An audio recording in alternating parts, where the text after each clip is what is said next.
I was working at the doctor's office, and I knew he didn't like needles. And I say, boy, let me draw your blood. And because I asked him, I say, how you feeling? Because I was running other people's lab results, and I remembered I had his tube up there rocking, and I ran his blood just to see what his numbers was, just to do it, I guess, you know. And I said, your white blood cell count is high. I say, usually when we have patients who white blood cell count is high, I have to report this to the doctor, and that's automatic admission to the hospital to see what's going on. Then at the same time, he was going to the gym working out, and he had a knot under his arm, and he kept saying, feel his knot, feel his knot. I say, well, why are you going to get your blood checked? Go ahead and let them check out the knot. When you went to get the biopsy done, it was supposed to be a day surgery. Yeah, I stayed in there. And he said when he went in that it was bigger. Yeah, it was bigger. He cut more than what he thought it was going to cut. Yeah. Size of a softball.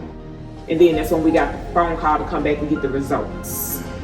And I remember him saying that you had cancer, and he said it's in stage 3. And he said you had to start chemo, and you had to start it now.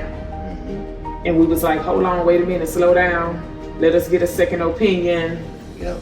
You know, we need to talk to our pastors. We need, you know, just wait a minute. And he was like, no, y'all could do that, but we need to go ahead and schedule your surgery, get your port put in, because once you get your port put in, it has to heal before they can start the chemo. And then they sent you to get an MRI to see how bad the cancer was or what parts. And then that's when they did the MRI, and I remember we went, picked up the results, and we went to see Dr. Remedius for the second opinion. Second opinion. He immediately started praying for you because he said after reviewing the MRI, it was all over your body. Yeah. I cried like a baby. Well, we all cried in there. Like a baby. Me, you, PC, and my mom. That was a hard moment there. Yeah. I ain't think, you know, because I didn't feel a certain way. I didn't feel tired. I didn't feel weak. I mean, I still was going to the gym. How can my body, you know, that's the first thing I asked God, how can my body have cancer? I mean, Dr. Mia said, who your doctor? I said, Dr. Wold. He said, oh yeah, his wife is a prayer warrior. That's the first thing he said. He said, you in good hands. I remember me telling Dr. Wold, he was like, you know, your age and everything. He's like, I was like, well, I asked him right up in there, how sure you are of this being cured, you know.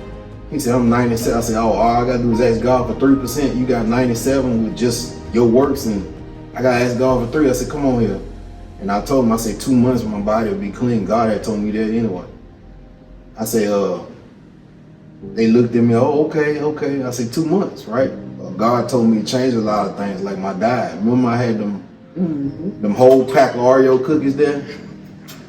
And your diet change, you couldn't have red meat. No red meat, no white, nothing white. Everything was pasta, wheat pasta, turkey, and fruit. No candy and nothing. Because remember I had to give my kids, you know, my whole pack of Oreos. They didn't know nothing was wrong. They was just glad to get the Oreos. Yeah, because during that time, that's when we decided to stand on the word of God. And we didn't tell everybody about the cancer because we didn't want nobody speaking against what we had believed God for.